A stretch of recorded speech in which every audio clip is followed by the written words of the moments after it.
This is Grandmaster Boris Alterman and you're watching Gambit Guide.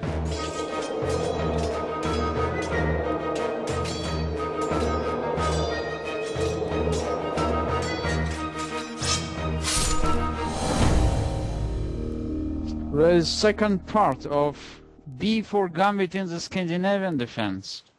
So in the previous lecture we studied the position after e4, d5, e takes d5, queen takes d5, which leads to the classical Scandinavian defense when black is trying to get rid of white's central pawn immediately, but white is taking the advantage of black's early queen's development by playing knight c3, so force black's queen to go away from the center.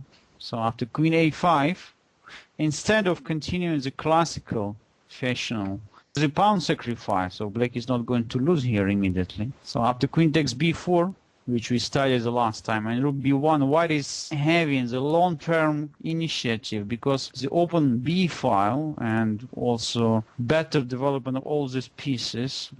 As well, black's bishop on c8 has to stay there for a while, so just bishop cannot leave the c8 square since b7 pawn is under threat. So in the position we studied after queen d6, d4, knight f6 and knight f3, so it's just quite easy to understand that bishop cannot go to g4 because rook takes b7, and many variations white is threatening to bring his knight to b5 and to attack black's queen and then maybe to bring the bishop. So that's why quite useful for black to play in this position c6. This move also takes more control over the b5 square and also over the center d5 square. So after c6 white has a choice, so where to develop the light square bishop. Since that white main target is the king side, that most natural square for bishop is on d3, from where bishop is looking towards the black's king side. So we are following the game between John Dalpon and Gerard Griesband from the Netherlands Championship 1922. So when after e6, short castling, and bishop e7, white immediately moved its rook to b3. Also intending in variations to play bishop a3 and planning later on to lift the rook via the third rank to the king side. So just white is intending to bring all the pieces on the king side and create their strong pressure. Despite the fact black is having extra pawn, it's extremely difficult for black to organize a counterplay. So his position is very safe, but after just one slip, everything could be demolished. Exactly what happened in this game after short castling. Or queen c7. So when black is trying to avoid bishop a3 move, knight e5. Short castling, and now knight e4, white is trying to get rid of the last defenders of the black's king side. So after knight e4 we have many different threats. Also knight takes f6, also bishop to f4, also knight g5. For instance, if black is just trying to continue developing his queen side after b6, intending to bring the bishop to b7 and then to counterattack white center after c5, this leads to immediate disaster after white to move and win. How could you find this? Look, all white pieces are looking towards the black's king side.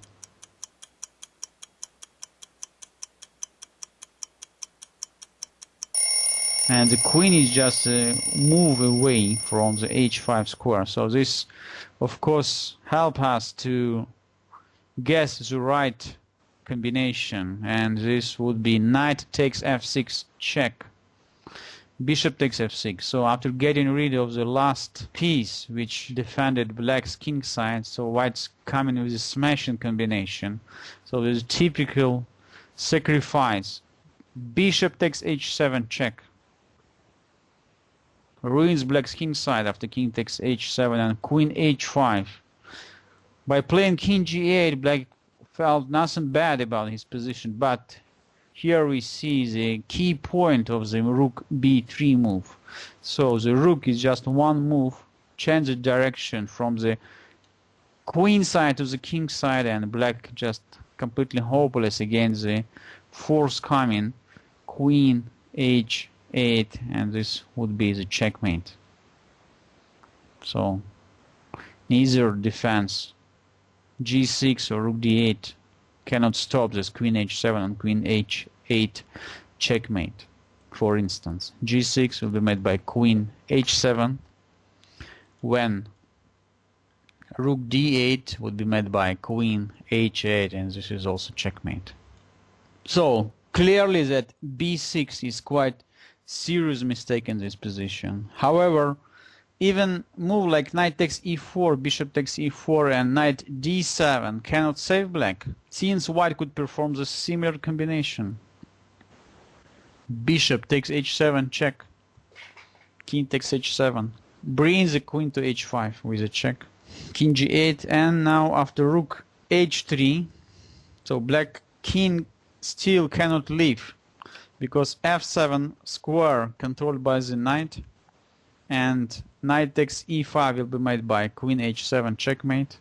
If you try to cover h7 square after knight f6, so we have queen h8, and this is a checkmate. So remember this great combination with bishop takes h7 with the incoming attack over the h file, sent to the white heavy artillery with the queen and the rook. So definitely it's quite dangerous for black to capture on e4. So probably black has to play knight bd7. In that case, after bishop f4, the position is still very unpleasant. So threatening the queen. Now, if knight takes e5, bishop takes e5, and queen d8, once again white is going for the same idea. So twice already I showed this combination, and knight takes f6 check, clearing the diagonal for the bishop. So after bishop takes f6, check on h7, king takes h7, check on h5, king g8, and now rook to h3, and it's over, everything finished. The threat queen h8 or queen h7, just black absolutely hopeless against it. So probably in such a position black has to look for a move like queen d8 or even queen a5. However, white is having very serious attack on the king side, so we can continue moving the queen to f3 and then to h3. Also another good opportunity is just to play knight g5, continue looking attack on the king side. So white is having long-term pressure, and don't forget that the rook from b3 will join the attack very soon. So you say, if after a capture on b4, white has so interesting opportunity to continue attacking my position, so what is the best defensive setup for black? Let's try to find it. Queen takes b4, rook b1, and queen d6, d4, knight f6, or c6, knight f3, knight f6, and bishop d3. First of all, would be useful for black to move the bishop to g7 and to protect very solid his king side. So that's why setup with the pawn on g6 would be recommended in such a situation. So after g6, bishop g7 and short castling, black still keeping the bishop open, so bishop could be developed on g4 or e6 later on. And at the same time, black's king side is quite good protected. So we lock the diagonal b1 h7, and white is not possible anymore for white to create and to perform this combination h7 square, just destroying completely the black's king side. Second option after e6, short castling, bishop e7 and rook b3, just not to castle too fast.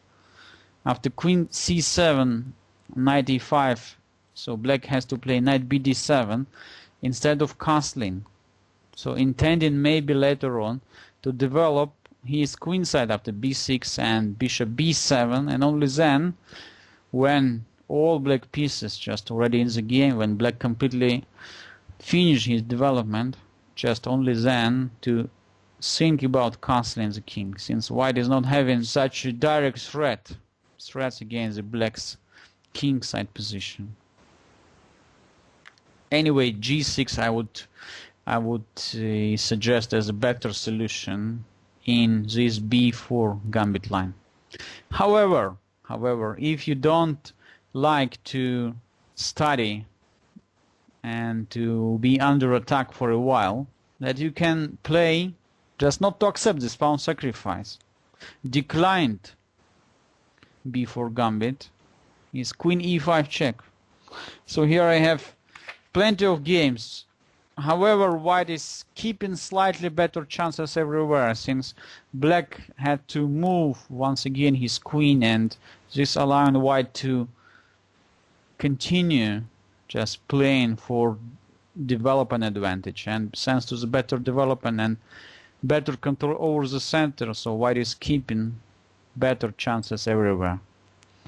In the position after queen e5, I would recommend just simply to play bishop e2 instead of just tricky move like knight e2. So just the most natural square for the knight is f3, so after bishop e2, c6, knight f3, queen c7, and short castling. The game between Emanuel Lasker and Fortune from the 1908 during the simultaneous exhibition in Netherlands. So after short castling, Lasker's opponent played bishop g4,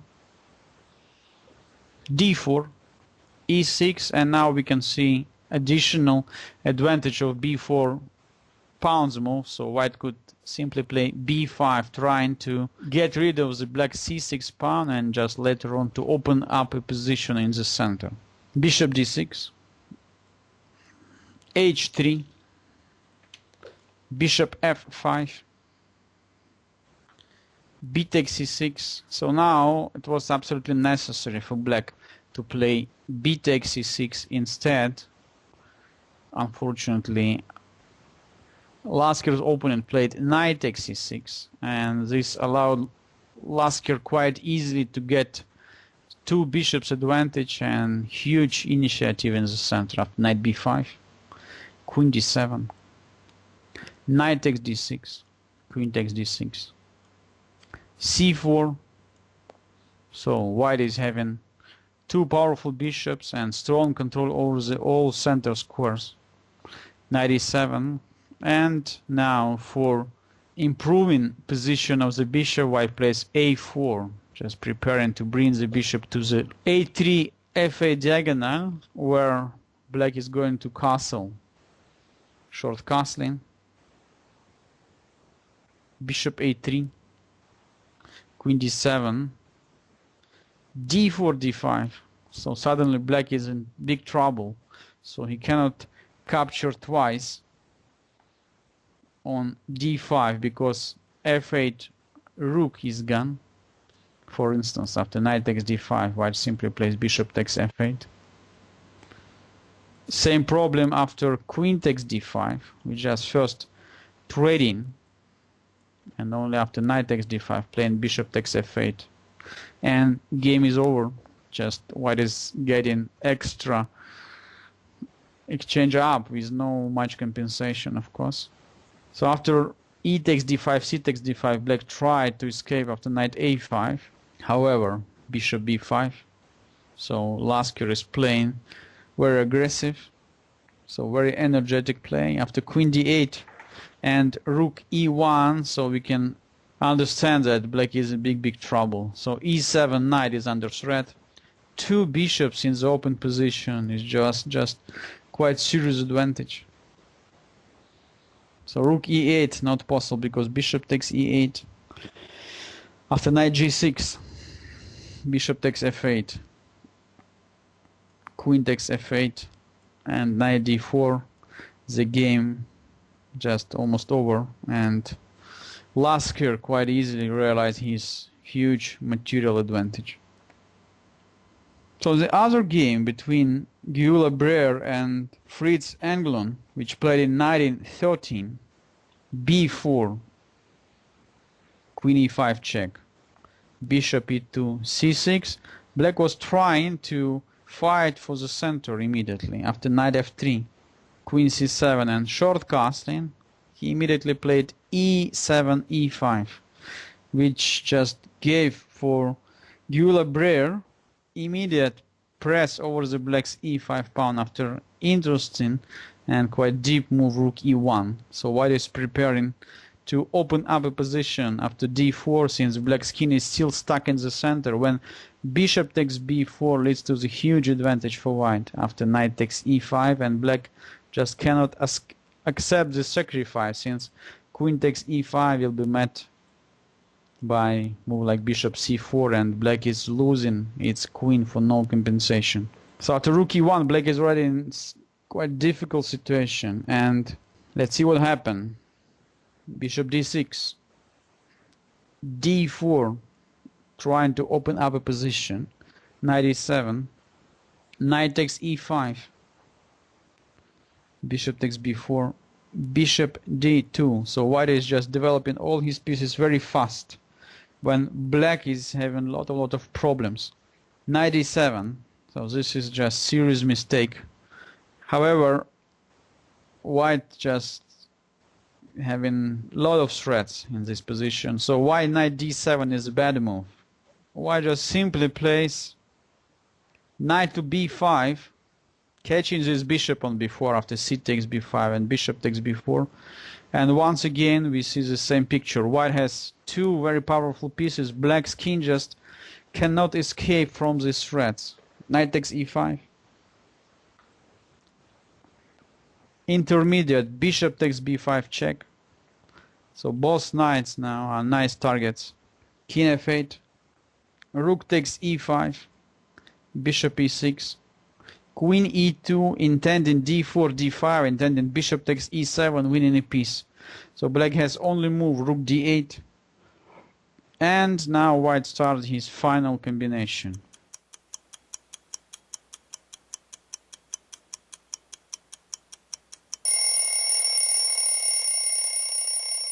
So it's obviously that we have here many different opportunities. I believe that even move like rook takes e6 wins almost instantly. But as Paul Morphy showed us in his brilliant example, when you have the great development advantage, you have to open files and diagonals for your pieces, especially the central files, and to get control over it. White is sacrificing a pawn after d4, d5, just continues this task of opening the position completely. So after rook takes d5, rook takes d5, and bishop takes d5, while white just invite one more piece into the attack after rook d1. Black bishop on d5 is hanging. a6. Now rook takes to d5, a takes b5, and finally white is just finishing the game with a nice combination. White to move and win.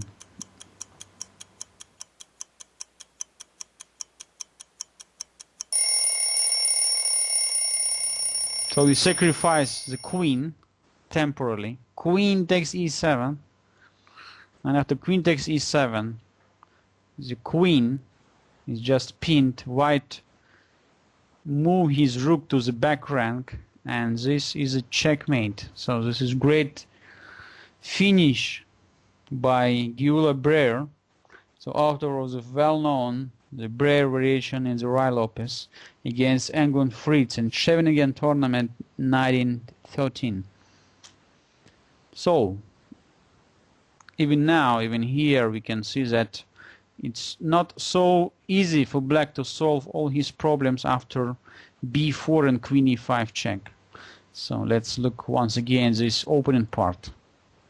So move queen e5 just still keeps for white quite obvious advantage, since black is just moving for the third time already. Queen's in the opening, and later on after knight f3 queen should go just one more time.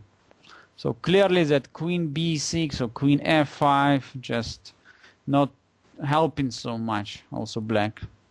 I believe that queen takes b4 accepting the sacrifice is the best reaction, and as I suggested after rook b1 queen d6, just you have to keep your position quite safe, especially on the king side, by fianchetting the bishop via g7 and just trying to stop all white's aggressive ideas over the b1 h7 diagonal, so where usually white is moving his pieces, bishop and rook via the third rank, etc. Still, the position is very, very complicated, and white is having, of course, a lot of opportunities just to continue its attack on the king side and in the center, where white is having more space and more control. However, if you would like just to have interesting weapon against the Scandinavian defense and you would like to surprise your opponent, so you're welcome to join the b4 club. So this interesting pawn sacrifice is really playable and really possible. So it was the second part of the Scandinavian b4 gambit, and if you have any question about the gambit guide, you may leave me a message on ICC. For the rest of my lectures about gambit guide, you can go to www.chess.fm. Thanks everybody. See you next time.